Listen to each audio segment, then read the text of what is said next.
বন্ধুরা, আজকে আমি রান্না করব ওলকচু দিয়ে পেঁয়াজ রসুন আদা সমস্ত কিছু দিয়ে কাই। এবারে ওলকচুটা রান্নার জন্য আমি ফোড়নে দেবো কালো জিরা আর তেজপাতা, আর তারপরে আমি পেঁয়াজও দেবো ওর মধ্যে, আর হাফ চামচ করে রসুন আর আদা বাটা এই দুটো দেবো। তারপরে লঙ্কার গুঁড়ো দেবো, হলুদ গুঁড়ো দেবো, আর কিছুটা কাঁচা লঙ্কা আমি কুচিয়ে নিয়েছি সেটাও আমি ওর মধ্যে দেবো। আর তো নুন আর চিনি এটা লাগবেই। ওলকচুটা আমি প্রেসার কুকারে সিদ্ধ করে নিয়েছি। এবার আমি এটা হাতে করে ম্যাশ করে নেব এই এরকম।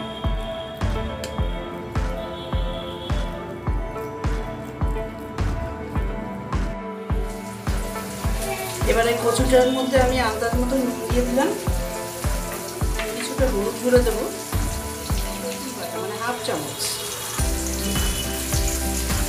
ঠিক হাফ চামচ আদা বাটা, আর হাফ চামচ মতন লঙ্কার গুঁড়ো দিয়ে দিলাম। এবার সব মশলা দিয়ে ওলকচুটা ভালো করে মেখে নেব।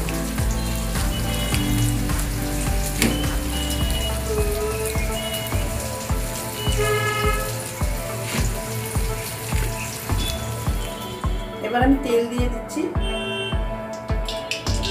তেলটা গরম হয়ে গেছে। এবার আমি একটু কালো জিরা ফোড়ন দিলাম,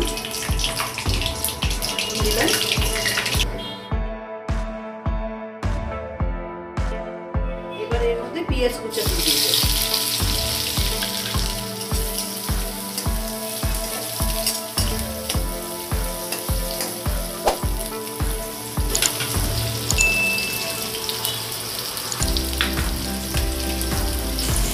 এবার আমি পেঁয়াজের মধ্যে ওই যে কুচানো লঙ্কাটা রেখেছিলাম সেটাও দিয়ে দেব।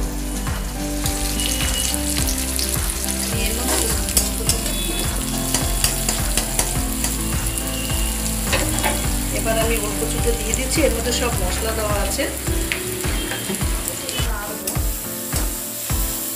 যেরকম ওলকচু কাই, আমাকে এটা একদম কাইয়ের মতনই তৈরি করতে হবে।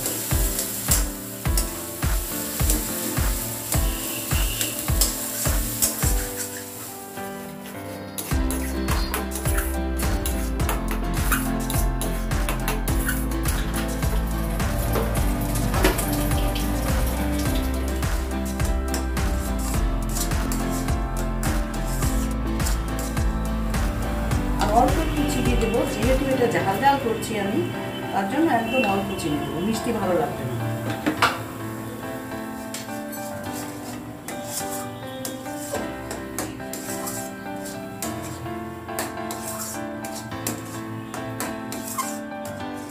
এই যে আমার তৈরি হয়ে গেছে ওলকচুর কাই।